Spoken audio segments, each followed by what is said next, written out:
नमस्कार। आज से दिल तक के इंटरव्यू में बहुआयामी मल्टी फैसेटेड ऐसे पर्सनालिटीज़ से मैं मिलने जा रही हूँ जो मेरे इस प्रोग्राम को सार्थक करता है, यानी शख्स के पीछे की शख्सियत को जानना। ऐसे बहुआयामी व्यक्तित्व जो मेरे साथ आज हैं वो हैं श्री कनक तिवारी और श्रीमती पुष्पा तिवारी। नमस्कार आप दोनों को। सर, रांची में जन्म हुआ जी, और पढ़ाई और बाकी सारा कुछ राजनांदगांव से हुआ, तो रांची से भिलाई राजनांदगांव कैसे आए? ये बहुत ही साधारण सी बात है। मेरे नाना जी, मेरी माँ के पिताजी रांची में स्टेशन मास्टर थे जी, और आज भी ये है, उस समय तो था ही, मायके जाती थी। और राजनांदगांव जैसी जगह में चिकित्सा की, इलाज की उतनी सुविधाएं नहीं थी, तो मेरी माँ मुझे जन्म देने के लिए रांची चली गई थी जी, और मुझे 2-3 महीने का होने के बाद लेके वापस राजनांदगांव आ गई, जो मेरा पैतृक शहर है जी।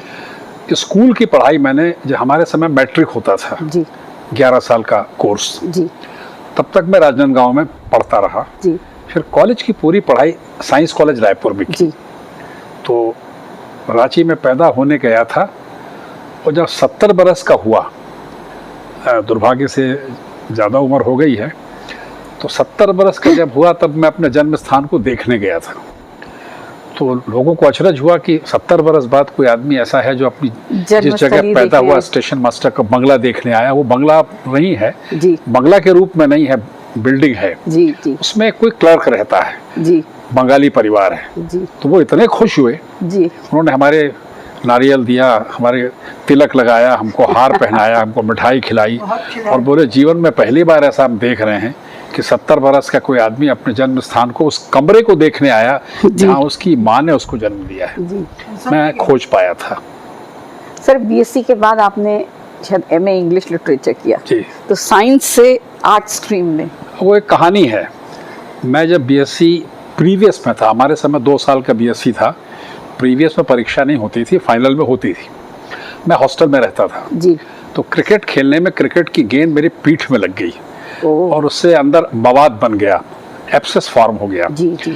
तो मेरी सेवा करने के लिए कॉलेज के मेरे क्लास फेलोज जो थे वही मिले, घर से कोई आ नहीं पाया। हाँ, उस समय ऐसे ही दोस्त मिलते हैं। तो मैं सरकारी अस्पताल में भर्ती हो गया जी, और वहाँ भर्ती होने के मतलब ये था कि मैं पहले जनरल वार्ड में भर्ती हुआ जी, बाद में मुझे प्राइवेट वार्ड मिला। तो जब तक जनरल वार्ड में था तब तक वहाँ खाना बहुत ख़राब मिलता था अस्पताल में, बुराई नहीं करना चाहिए लेकिन सच्चाई है। तो एक मेरे दोस्त हैं, वो अपने घर से खाना लाके मुझे दोनों वक्त खिलाते थे, मेरे साथ बैठ के खाते थे। अरे वाह। उनका नाम था कुलराज जग्गी जी। वो भिलाई स्टील प्लांट में बाद में नौकरी में आए जी, जी। तो हुआ ये था कि बीएससी में जब मैं पास हो गया जी, तो 10 सीट थी एमएससी फिजिक्स में, एटॉमिक फिजिक्स में। मैं एटॉमिक साइंटिस्ट बनना चाहता था, लेकिन जग्गी का नाम 11वें नंबर पे था और वो साइंस के अलावा कुछ पढ़ नहीं सकता था, तो उसके लिए मैंने सीट खाली कर दिया आखिरी दिन। और मैंने कहा मैं तो कुछ भी कर सकता हूँ, तो मैं फिर अंग्रेजी में एमए करने चला गया, क्योंकि अंग्रेजी में जो अध्यापक आपने अपने दोस्त के लिए दोस्त के लिए सीट खाली कर दी, तो क्या फर्क पड़ता है। मैं तो गंभीर नहीं था पढ़ाई में, तो फिर मैंने इंग्लिश में एमए कर लिया। और द्वारका प्रसाद मिश्रा वाइस चांसलर थे उस समय, वो हमारे पिताजी के मामा लगते थे जी। तो उन्होंने मुझे परमिट किया कि ये लड़का वैसे तो साइंस का है, लेकिन आर्ट्स फैकल्टी में जाने के लिए हमको वाइस चांसलर के डिस्क्रिप्शन से स्पेशल परमिशन देते हैं जी।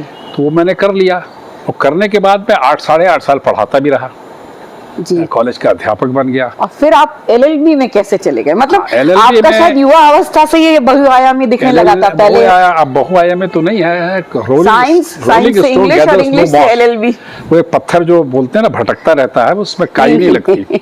तो मेरे वकालत करने का श्रेय इस महिला को जो साथ में बैठी है।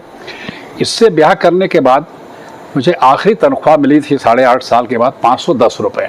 8.5 साल के बाद? 8.5 साल के बाद जब मैं भर्ती हुआ तो 275 और 15 रुपए महंगाई करके 290, और फिर 15 रुपए इनकम टैक्स कर दिया तो फिर 275।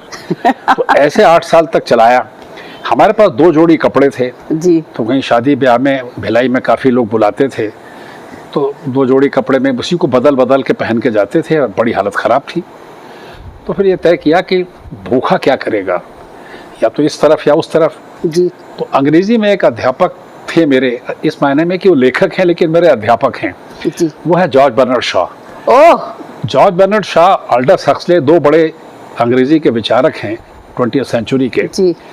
उनका जन्मदिन और मेरा जन्मदिन एक ही है। तो मैं उनसे कहता था कि तुम मुझसे पहले चले गए, वहाँ पैदा हो गए, तो मैं भी तुमको पीछे पीछे आके मिलता हूँ।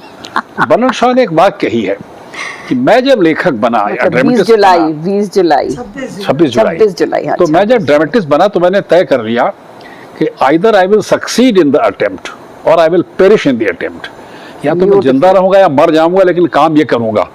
तो मैंने कहा 290 से लेके 510 तक पहुंचने वाला आदमी वकालत में क्या करेगा, मतलब इससे खराब तो हालत होगी नहीं। और वकील की कमाई हमने देखी थी। तो एक कहावत है हिंदी में कि भैंसा कितना भी मोटा हो जाए हाथी के बराबर नहीं हो सकता, या उल्टा चले, हाथी कितना भी दुबला हो जाए तो भैंसे से मोटा रहेगा। तो वह घटिया से घटिया वकील पे रहेंगे तो 510 से तो ऊपर कमाएंगे जी। छोड़ो, और एक एडवेंचर करके वकालत में चले गए। तो उस समय आप किसको आदर्श मानते थे वकीलों में? वकीलों में तो आदर्श मेरा कोई नहीं था, इस मायने में कि मैं ये सोचता था और कहता हूँ, अभी भी नए वकीलों को कहता हूँ कि संसार का जो पहला वकील है उसका आदर्श कौन था, या किसी भी महकमे में या प्रोफेशन में जो पहला होता है उसका आदर्श कौन होता है। लेकिन इतने बरस बीतने के बाद आपको बता देता हूँ, और मैंने एक किताब लिखी है संविधान पर, वैसे 4 किताबें लिखी हैं, लेकिन आखिरी जो किताब लिखी है उसमें कुछ आदर्शों का मैंने हवाला वर्णन किया है। भारत के सबसे बड़े महत्वपूर्ण 2 जज मेरी निगाह में हुए हैं जो जनता के लिए न्याय करते थे जी। एक है केरल के रहे सुप्रीम कोर्ट के जज हो गए वी.आर. कृष्णा अय्यर जी, और दूसरे थे गुजरात से आए हुए पी.एन. भगवती जी। इन 2 लोगों ने आम जनता के लिए सुप्रीम कोर्ट का दरवाज़ा खोल दिया और न्याय को सरल करके सबके घर तक पहुंचाया। ये बहुत बड़े नाम है। जी। पी.एन. भगवती से मेरी बाद में मुलाकात हुई, कृष्ण अय्यर साहब से टेलीफोन पर बात होती थी, और बाद में भगवती साहब मुझे बहुत प्यार करने लगे। ये मेरे लिए बहुत महत्वपूर्ण बात थी। और भी कई हैं, लेकिन ये एक बड़ा नाम है, उनको मैं अपना आदर्श मानता हूँ। जी। तो सर की वकीली के लिए कारण आप थी जबलपुर से, तो उस समय तो स्वाभाविक है कि जोड़ी मिला के शादी कर दी गई। फिर आप कहाँ पहले राजनांदगांव? टोटल जोड़ी मिला के भी शादी नहीं हुई है।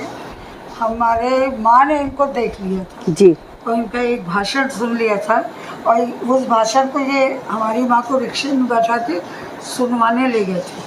64 में जवाहर। तो परिवार एक दूसरे को जानता था पहले से? परिवार हाँ दूर से जानते थे जी। सामने जो हमारे घर के किराए वहाँ रहते थे जी, उनके ये लोग रिश्ते। मतलब उनको मैं एक्सीडेंटली ले गया था, जानबूझ के नहीं ले गया था। सर अब ऐसे ही बोलेंगे आप, पर ऐसे ही था। असल कारण था कि मेरी मम्मी खाना बहुत अच्छा बनाती थी, और ये उससे 23-24 साल के 22 साल के लड़के थे, और मेरी माँ की मैं इकलौती लड़की, तो लड़के का क्रेज उनको बहुत था, और बहुत स्मार्ट और बड़ी। मैडम वकील थे वो, उसी समय से आपको पाना चाह रहे होंगे। तो इनको उनने पटा लिया था, ये मिलने आते थे, चाची अरे कनक खाना खा के जाओ, तो ये खाना खाते थे, सब्जी प्रेमी। और बालाघाट में इनको कहाँ होटल में और यहाँ वहाँ खाना अच्छा मिलेगा, तो जितने दिन 3 महीने वहीं मार रही है खाना वहाँ खाते। इनफैक्ट हुआ ये था कि my future mother in law she fell in love with me for her daughter. आपके बारे में तो मैं ये कहूंगी, to man's heart is through his stomach, पर इन्होंने उल्टा किया। इन्होंने she found the heart in your mother in law for her daughter. और जब उन्होंने मैंने प्रपोज नहीं किया, इनके माँ बाप ने लाइन तो मारी होगी देख के। जब उन्होंने प्रपोज किया तो मैंने कहा मैं धोखा नहीं दूंगा। कल मैं इनसे पूछ रही थी कि यार हम लोग कभी डेटिंग पे गए क्या, तो ये कहते गए थे ना शादी के बाद नाना को लेके और ये करके और वो करके। मैंने कहा यार तो हम दोनों डेटिंग। नहीं वो ऐसा नहीं बोलता, नाना का नाम मत लो। हाँ। डेटिंग दूसरी है, लेकिन अब ले लिया तो बता देता हूँ। हमने शादी के बाद में हमको पहली छुट्टी मिली, पहली तनख्वाह लेके शादी के पहले की बात बताइए। शादी के पहले आप एक दूसरे से मिले? हाँ, और शादी के पहले हम लोगों में एक मोटी फाइल है हम लोग के पास, चिट्ठी पत्री है, मिले केवल एक बार। अच्छा, मिले केवल एक बार, पर आपने एक दूसरे को चिट्ठियों से जाना? नहीं, सच्चाई देखिए। हाँ, आपसे झूठ नहीं बोल सकते, वैसे भी झूठ नहीं बोलते हैं।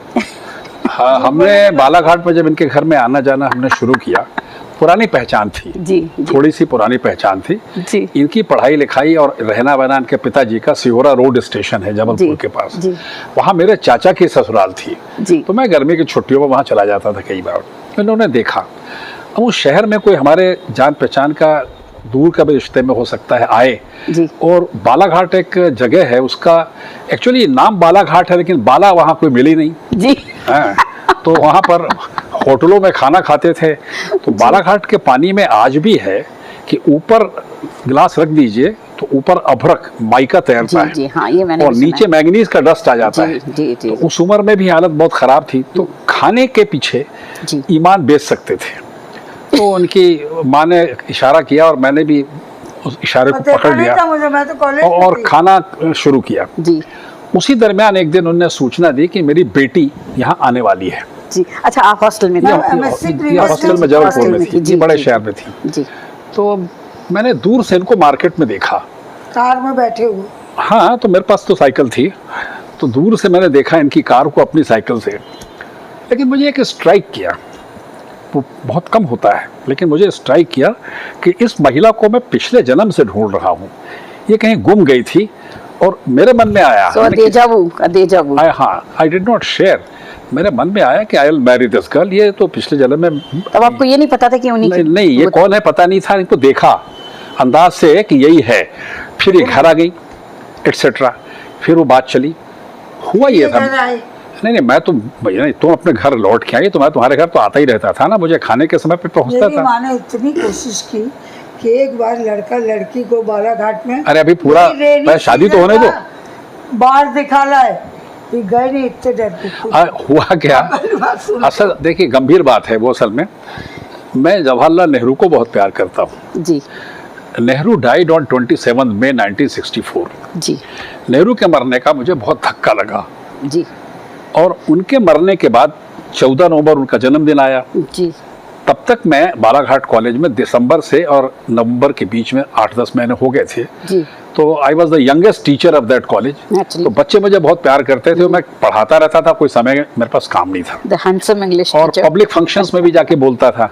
तो उस फंक्शन में नेहरू जी की मेमोरी में जो शहर के सिटीजन्स का एक फंक्शन था, उसमें मुझको भाषण देने बुलाया। जी जी। मेरा भाषण थोड़ा लंबा हो गया जी। इमोशनली, नेहरू से इन्वॉल्व होने के कारण लोगों को बहुत पसंद आया।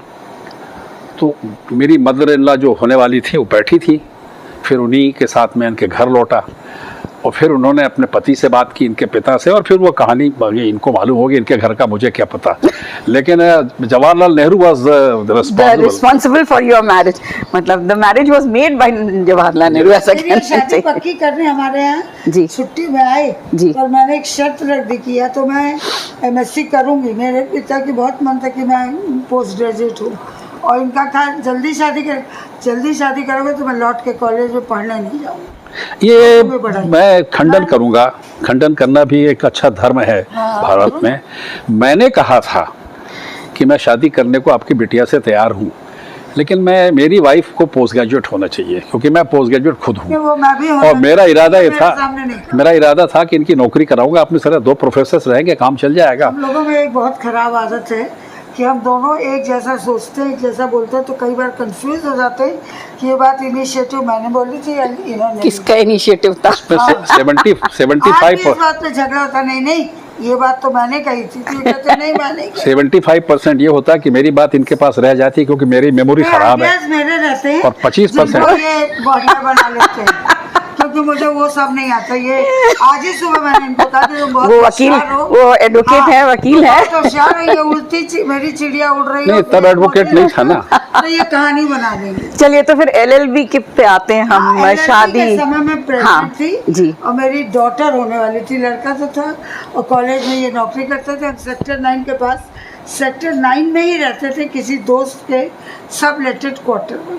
ओ यहाँ डॉक्टर, और सुनो, बांग्लादेश की लड़ाई चल रही थी 71 की, तो ये यहाँ के हॉस्पिटल के सारे डॉक्टर चले गए थे, लेडी डॉक्टर वगैरह, और मेरे पेट में दर्द उठा यही मई के आखिरी हफ्ते में जी। पोस्ट वो हो गया था प्रेगनेंसी जी, और बच्चा हुआ नहीं था और बहुत दर्द। तो भाई हमारे एक डॉक्टर तिवारी मित्र थे, उन्होंने कहा कनक डॉक्टर में क्या जेंडर होता है? तो इन्हें कहा हमें कोई जेंडर प्रॉब्लम नहीं। हमसे पूछा, हमने कहा अरे सवाल ही नहीं उठता, जान ज़्यादा जरूरी है क्या की नज़र से जान। तो डॉक्टर मुखर्जी एक थे यहाँ बहुत अच्छे गायनेकोलॉजिस्ट, बोले वो देखेंगे। उन्होंने मेरी डिलीवरी कराई थी 3 जून को हुई थी। इतनी बारिश और सारे डॉक्टर मुखर्जी ने और एक नर्स को भी रखा था उन्होंने कि कल को कोई केस वेस स्वाभाविक है, स्वाभाविक ज़्यादा होता। और इनसे तो उन्होंने बहुत कहा कि आप अंदर रह सकते हैं। मेरी माँ से भी केवल सुनी वी ट्रस्ट ऑन डॉक्टर। मुझे मैं किसी के काम में हस्तक्षेप नहीं करता। और मेरी बेटी हुई 5:15 पे जब ड्यूटी चेंज होने का समय होता है सिस्टर्स की, और मैं गाना गा रही थी जूही की कली मेरी लाडली, क्योंकि मुझे तो लड़की ही चाहिए थी, एक लड़का था। तो वो लोग कह रहे थे कि अभी रुक जाओ वो अगली आएगी। वो मैंने कहा नहीं सुन, बच्चे को नहलाओ और मुझे तो मैं पेटीकोट और ब्लाउज पहनी थी हॉस्पिटल का चद्दर, वो मैंने कहा तुम दे दो मुझे। और मैंने अपने पेटीकोट से और वो चद्दर से अपनी लड़की को इतना साफ करके यहाँ पे रख लिया। तब मुझे नहीं मालूम था सुजाता कि पेट में बच्चे को नहीं रखना चाहिए। उससे बच्चे को ये लगता है हाँ नहीं, उससे बच्चा घबराता नहीं है। और बहुत है क्योंकि हमने अपने नाती को रखा था, डॉक्टर ने कहा था, और वहाँ से उनकी सास विदेश से आई थी ना, वो कि बच्चे को तुरंत माँ के पेट के ऊपर रख दो तो बच्चा भी। हमारे नाती ने तो सीढ़ी उठा लिया था, जब पैदा हुआ था तो हेड संभला हुआ। तो सर वकालत में जब आप आ गए और शुरू में तो मुश्किल रहा होगा वो सफ़र। मैं पहले आपको उसके थोड़ा पहले ले जाऊंगा, आप लोग आगे बढ़ गए। मैं वकील क्यों बना जी, या सफल वकील क्यों बना, उसका चूँकि हम लोग भिलाई में रहते हैं और ये किसी को बहुत कम लोगों को मालूम है, और ये भिलाई में होने के कारण हमको मालूम होना चाहिए। ये यही की घटना है जी। मैं जब लॉ कर लिया मैंने, तो लॉ करने के बाद मेरी हिम्मत नहीं थी वकालत करूं जी। मेरे पास पैसा नहीं था, मेरे पास काला कोट नहीं था, किताबें नहीं थी, फर्नीचर नहीं था, घर नहीं था, तो मैं कैसे करूं। बहरहाल एक किराए का छोटा मोटा मकान लिया और कोशिश की। चूँकि वकालत नहीं चलेगी शुरू में, नहीं चलती है, तो मैं कई अखबारों का करस्पॉन्डेंट हो गया। मैंने जर्नलिज्म भी किया जी। रायपुर के अखबार हैं, नागपुर हाँ, के हैं, वो तो मैं पढ़ चुकी हूँ। आप कितने अखबारों में लेख लिखते थोड़ा थे, मिलता था, दैनिक भास्कर, जो थोड़ा मिला के टोटल मिलता था वो लेक्चरर की तनख्वाह के आसपास हो जाता था। तो सोचा इसके लिए थोड़ी हमने वकालत की है, वहीं के वहीं रह गए। एक दिन नेहरू नगर गया, दिवाली के समय, उस समय अभी भी होता होगा, सारे अखबार वाले विज्ञापन लेने जाते थे बड़े लोगों का, उद्योगपतियों का। जी। तो मुझको भी पकड़ के ले गए। मैं नया था नवभारत अखबार का, तो विज्ञापन सबको दे दिया एक सज्जन ने, और बोले आप रुक जाइए, आप लोग बाकी लोग जाइए, इनसे मैं बात करूंगा। फिर देख के उन्होंने मुझसे कहा कि आप अखबार के संवाददाता नहीं लगते हैं, कुछ और हैं। तो मैंने अपने दिल को खोल दिया। मैंने कहा साहब मैं वकील हूँ, 8 साल तक प्रोफेसर था, हिम्मत नहीं होती कि बिना पैसे का वकालत करूँ, मेरे पास कोई साधन नहीं, मैं क्या करूँ, तो इसके साथ धीरे धीरे बढ़ूँगा। तो उन्होंने कहा कि देखिए आपको मैंने विज्ञापन दिया, उसमें 20% आपका कमीशन है, बाकी अखबार ले जाएगा। आप एक काम करिए, मैं आपको दूसरा तरीका बताता हूँ। और मैं आपके पिता की उम्र का हूँ। वो एक चेक बुक ले आए और चेक में उन्होंने अपना दस्तखत किया एक चेक लीफ पर, और पैसा छोड़ दिया। बोले इसको आप ले जाइए और इसमें से जितना पैसा आपको भरना है, 1000, 50, 50,000, लाख, 2 लाख, 5 लाख, जितना भरना है भर लीजिए, ताकि आपकी ज़रूरत पूरी हो और आप वकालत शुरू करें। और पहली मुलाकात में और फिर कहा, मेरे को जानते थे, अखबार में लिखने के कारण जानते थे और बातचीत के कारण जानते थे। उस दिन भी हमने विज्ञापन जिस तरह से मांगा, उससे वो समझ में आ गया उनको। फिर उन्होंने कहा कि ऐसा करिए कि सब ले जाइए, और ले जाने के बाद ये वाला काम छोड़ दीजिए, और आप हाथ को ऐसे पसार के किसी से पैसा मत मांगिए। आप में इतना हुनर है कि आप पैसा ऐसे उठाएंगे, इसको आप ले जाइए। वो व्यक्ति कौन? अब ले आया। अब लाने के बाद इनको मैंने दिखाया कि इनको ऐसा एक चेक मिला है। अब हमको रात भर दोनों को नींद नहीं आई कि ये सही है कि गलत है, हिम्मत करें कि ना करें, क्या करें। फिर सोचा अच्छा ऐसा करते हैं कि कल तक रुक जाते हैं, अगर कमाई नहीं होगी तो फिर इससे एनकैश कर लेंगे जी। अगले दिन हम गए तो दोपहर तक हमें कोई मुकदमा नहीं मिला। दोपहर के बाद हमको, चूंकि पत्रकार थे तो पूरा जिला जानता था, गरीब लोग तो ज़्यादा जानते थे। एक गरीब आया, बोले महाराज ये फला आदमी पकड़ गया झूठे मुकदमे में, इसको आप जमानत करा दो।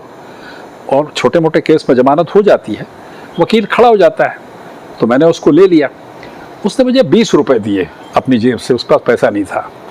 फिर मैं घर चलने लगा तो एक और आ गया, अरे वाह। उसने इसी तरह जो जमानत के नाम पे 15 रुपए दिए, तो 35 हो गए। मैंने बोला कि अगर एक दिन में 35 मिलते हैं तो महीने में 1000 हो गए। तो पैसे अभी भी रखे? मैं तो 500 की नौकरी छोड़ के आया, तो 1000 हो गए। चलो एक दिन और रुक जाते हैं। फिर रुक गए।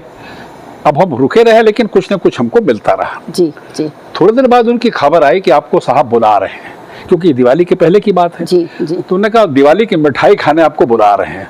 बहुत ही बड़ी सी गाड़ी हमारे उस मोहल्ले में आई जहाँ बिल्कुल गली थी। जी जी। वहाँ उतनी बड़ी गाड़ी, आसपास लोगों ने देखा भाई किनके घर आ गई। गए, उन्हें खिलाया पिलाया, बातचीत, बोले हमारे चेक का क्या किया। तो हमने कहा साहब वो चेक तो हमने एनकैश नहीं किया। बोले क्यों? हमने कहा वो चेक के एनकैश करने के पहले हमने ऐसे ऐसे किया, हमारा काम चलने लग गया, अभी तक ज़रूरत पड़ी नहीं है, जबरिया क्यों एनकैश कराए, फिर ख़राब दिन आएंगे तो एनकैश कराएंगे। जी। तो उन्होंने कहा नहीं आपके ख़राब दिन नहीं आएंगे, मेरा चेक वापस करिए। मैं ले गया था, बोले मेरा चेक वापस करिए, मैंने आपको रुपया नहीं कॉन्फिडेंस दिया है, आप में कॉन्फिडेंस की कमी थी वो मैंने आपको दिया है। और मैं अपने दफ्तर, अपने कारखाने में, अपने उद्योग में ये करता रहता हूँ, और जब कभी कोई इस तरह का मुझे आदमी मिलता है तो उसको ज़्यादा पैसे दे के रखता हूँ और अपने बच्चों को सिखाता हूँ। वो थे बालकिशन जी, बीके ग्रुप के पिताजी, कुलदीप के और विजय के पिताजी, बालकिशन बख्तावर फर्म के मालिक। He was like my father. हमने कुछ दिनों पहले ही विजय गुप्ता जी का इंटरव्यू किया था। मैं दर्शकों को बताना चाहूंगी कि उन्हीं के पिताजी की वजह से आज उनके कारण सफल वकील हूँ मैं। He was the reason for that, उनके कारण। अरे तो ये सब करने के बाद मॉरल सपोर्ट और एक बहुत जरूरी है, बहुत जरूरी है। उनका वो वाक्य मुझे याद है कि I have given you confidence, पैसे की जरूरत आपको नहीं। उसके बाद कुलदीप को बुलाया, बोले हमारी कंपनी के जितने भी मुकदमे होंगे इनको देना है, ये हमारे वकील अपॉइंट हो गए। तो ऐसा जीवन में कभी कभी हो जाता है। हमारे साथ तो सब ऐसा। Then I did not see back, उसके बाद पीछे नहीं आया, लौट के आगे गया। सर फिर वकालत से आप आ गए थोड़े से पॉलिटिक्स में, जी। वो कैसे आना हुआ? एक सेकंड में जी बिल्कुल बिल्कुल बिल्कुल। ये जो वकालत करते रहे ना, ये 20-20 साल तक तो शुरू में यानी कंटिन्यूस करते रहे। उसके बाद ना ये चूँकि प्रखर वक्ता थे, तो जितने इस दुर्ग भिलाई के बड़े लोग थे तथाकथित, वो सारे लोग तो इनसे अपने भाषण लिखवाते थे, बहस करके टॉपिक्स लेते थे, भाषण देने जाते थे। यानी ये इनडायरेक्टली जैसे ग्रीन रूम से एक आदमी अंदर से बड़े लोगों से इन्वॉल्व होता चला जाता है, इनका फ़ायदा उठाते हैं। ये बात अब हमको समझ में आ रही है कि कैसे लोग फ़ायदा उठाते हैं। Ghost writing. हाँ नहीं, अरे ये दिन में उन लोगों के लिए स्टेटमेंट लिखते थे, वो पेपर में छपवाते थे, और साल में एक बार अगर चाय पीने बुलाते थे तो उसमें भी इज्जत नहीं करते थे, वो नौकरी छोड़ने का कारण बना हमारा। डाइवर्ट कर रही हूँ। नहीं, हम डायरेक्ट बता दिया कि ये एक बहुत जरूरी बात है। नहीं, दैट इज डाइवर्शन। क्या किसी इससे बारे में बोलना। एक्चुअली हुआ था मैडम, मैं डिस्ट्रिक्ट कोर्ट की 20 साल वकालत की जी, और 20 साल में अच्छी वकालत की, लेकिन बहुत अच्छी नहीं, बहुत आप मतलब खास करके जो मैं तबके के लोगों को देखा है मैंने छत्तीसगढ़ में, कई लोग कहते हैं कि हम बने ही आज कनक तिवारी के मुकदमे में जीतने की वजह से। ये तो मैंने ही अपने कानों से कितनी ही बार सुना। गलत फहमी में है वो लोग। खैर नहीं। तो 20 साल बाद ये हो कि स्टैग्नेशन होता है जी, ऐसा लगने लगा कि इस कोर्ट को मैं छोड़ दूं, अब मेरे लिए कुछ बचा नहीं। जी जी। बाद में मैं इतना शिथिल हो गया था, होम सिक हो गया था, घर में बैठा रहता था, इतने मुकदमे होते थे मैं संभाल नहीं पाता था। तो मेरे सारे जूनियर जाके केस देखते थे, मैं घर में बैठा, मुझे कई बार टाइम ही नहीं मिलता था। मैं कहा ये वकालत तो कुछ नहीं, मुझे हिलना डुलना है या इसको ऊपर कुछ ले जाना है। तो then I wanted to go to Jabalpur high court. इसी बीच में एक दुर्घटना हो गई, पॉलिटिकल दुर्घटना हो गई। वो फैक्ट है, 1989 में लोकसभा के चुनाव में कांग्रेस पार्टी, जिसका मैं मेंबर हो गया था, वो हार गई, चुनाव में हार गई। और मध्य प्रदेश था उस समय, उसमें से 40 में उनको 8 सीटें मिली, ओनली 8, लेकिन 2 सीटें बस्तर से मिली, कांकेर और जगदलपुर। उन दोनों का मैं इंचार्ज था, इलेक्शन कैंपेन में इंचार्ज था। तो दोनों जीत गए और राजीव गांधी को हार गया, इससे हमको बड़ा सदमा लगा कि हमारा नेता हार गया। तो उन दोनों के साथ हम दिल्ली गए और दिल्ली गए तो राजीव गांधी से सब लोग मिले, मैं भी उनके साथ गया। मैं आउट ऑफ समझ लीजिए नर्वसनेस, मैं सबसे पीछे हो गया। और ऐसे बड़े से मैदान से सबसे मिलते जुलते राजीव गांधी जब अंदर दरवाजे के पास अपने घर के अंदर जाने लगे तो वहाँ मैं आखिरी में खड़ा था जी। तो उन्होंने देखा मेरी तरफ कि हाउ आर यू हियर, तो मैंने कहा साहब मैं आपसे बात कर, बोलिए बोलिए। ही नेवर न्यू मी। अब वो कई बार क्या होता है कि लिटरेचर आपकी पॉलिटिक्स में मदद करता है जी। या जनरल नॉलेज मदद करता है। तो मैंने राजीव गांधी से कहा, मुझे अच्छी तरह से याद है कि sir I have not come to meet the former prime minister nor Indira Gandhi son in her centenary year जी। इंदिरा गांधी सन नॉर जवाहरलाल नेहरू's grandson in his centenary year nor the Congress president। तो Nehru family is very curt, वो वैसे इतने नरम नहीं है। तो राजीव गांधी ने चेहरा सख्त करके पूछा, वैसे भी हम लोग इलेक्शन हार गए थे देन, और उसका हाथ जो था वो बाद में पता लगा। तो मेरे मुंह से निकला कि sir I have come to meet my hero, I repeat my hero Feroze Gandhi son. He loved Feroze Gandhi, I knew this. Sanjay Gandhi loved mother and he loved father, ये मुझे पता था, कहीं से पता था। राजीव गांधी ने मेरा हाथ पकड़ा और उस पायलट का हाथ इतना कड़ा था कि मुझे लगा मेरी हड्डियां तोड़ देगा। और फिर उसने भीड़ की तरफ से ऐसे पीठ कर ली और मेरे कान में धीरे से बोला, you love papa that much? I said yes, next only to you. Then he looked at me with stared eyes. कब तक हैं यहाँ? बस जब तक आप कहें, हम तो पहली बार आपसे मिल रहे हैं। बोले कल आइए। फिर दूसरे दिन मिले, बोले फिर कल फिर आइए। 3-4 दिन तक मिलते रहे, फिर हम वापस आ गए। जब हम एयरपोर्ट पहुंचे रायपुर आने के लिए, हम और हमारी वाइफ, राजीव गांधी 1 मिनट बाद दौड़ते चले आ रहे थे कोचीन जाने के लिए। हमारी फ्लाइट हो गई कैंसिल और उनकी फ्लाइट हो गई 1 घंटा लेट। और फॉर्मर प्राइम मिनिस्टर के लिए कोई नहीं था, मणिशंकर अय्यर थे हमारे दोस्त।